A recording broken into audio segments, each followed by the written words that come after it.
Good evening and welcome to Poland Daily. I'm Konrad Gorlinski. Well, it's a very special day today in Warsaw, and as every year at 5 p.m. on August 1st, Warsaw came to a standstill for a full minute as sirens sounded and church bells rang all across the city on the anniversary of the so-called V Hour, the moment when the Polish military underground took to arms and launched the 1944 Warsaw Uprising against the Germans. Representatives of the state authorities, veterans, and the general public all took part in commemoration ceremonies all across town. At 5 p.m., all traffic stopped and hundreds of flares were lit. Warsawians from all walks of life paid tribute to the heroes of the Second World War. State representatives also took part in the commemoration ceremonies. At 2 p.m., they and representatives of veterans associations, the police, and firefighting services laid down flowers in front of the monument of the underground state in front of Parliament. Young people walked up to our veterans with tears in their eyes, thanking them for their sacrifice. They were the ones who built the foundations of the later struggles that resulted in the return of our independence. Glory and honor to our heroes. People who took part in today's commemoration ceremonies underline the importance historical education has for our youth. History is our identity, right? There is no nation without history, and any nation that forgets about its history ceases to exist. The memory of the uprising remains strong. The anniversary presents an opportunity to strengthen it even further.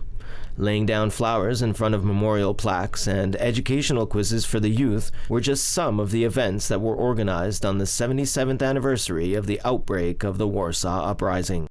Last night, on the eve of the anniversary of the outbreak of the Warsaw Uprising, a group of volunteers paid special tribute to the veterans who were taking part in the commemoration ceremony at the Warsaw Uprising Monument in Warsaw.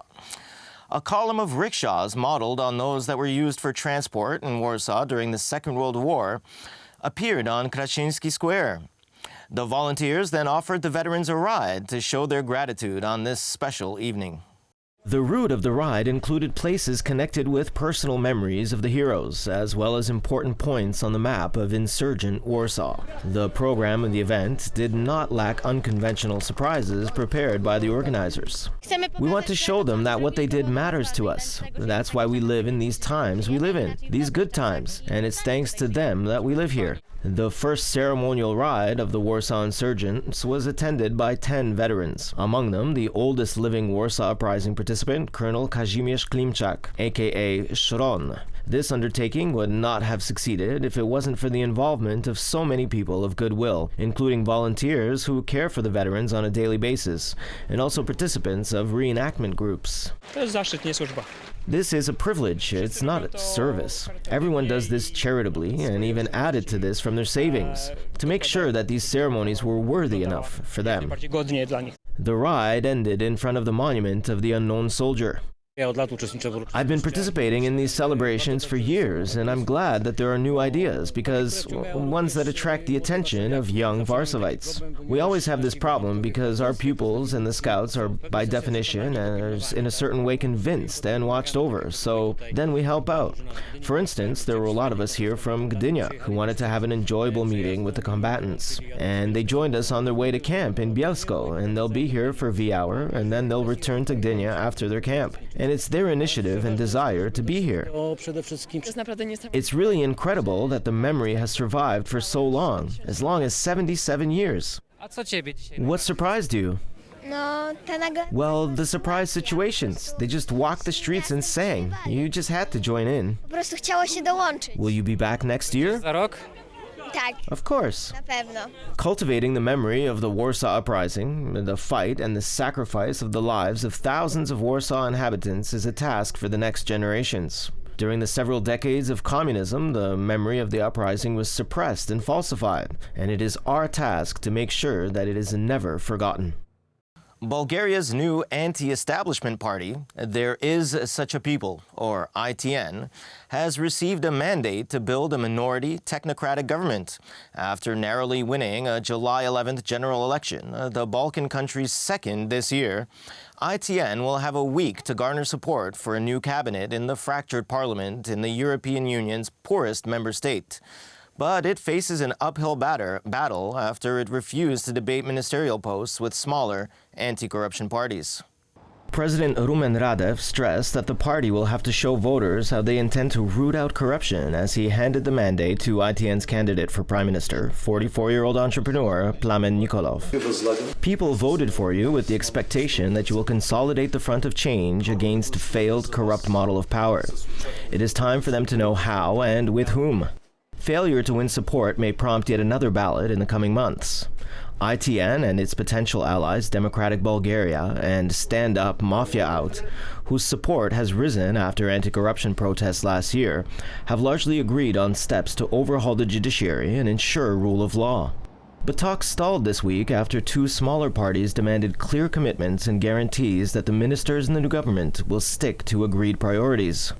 And New Zealand's Prime Minister, Jacinda Ardern, today issued a somber state apology for the Pacific community for racially targeted immigration raids that took place in the 1970s and resulted in the deportation and prosecution of many. The authorities acted within the framework of the law and deported migrants who had overstayed their visas. But the action is in today's social climate viewed as having been overzealous. The so-called dawn raids, which often occurred early in the morning, took place from 1974 to 1976, when New Zealand's economy was in a downturn, and the government clamped down on immigrant workers from the Pacific overstaying their work visas.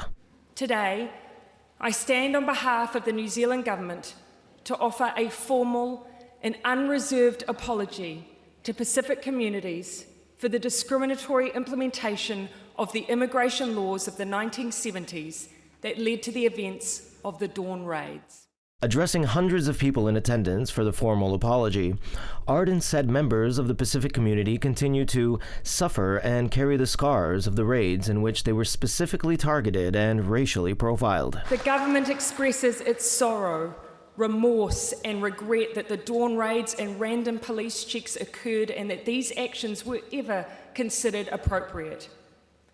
Our government conveys to the future generations of Aotearoa that the past actions of the Crown were wrong and that the treatment of your ancestors was wrong.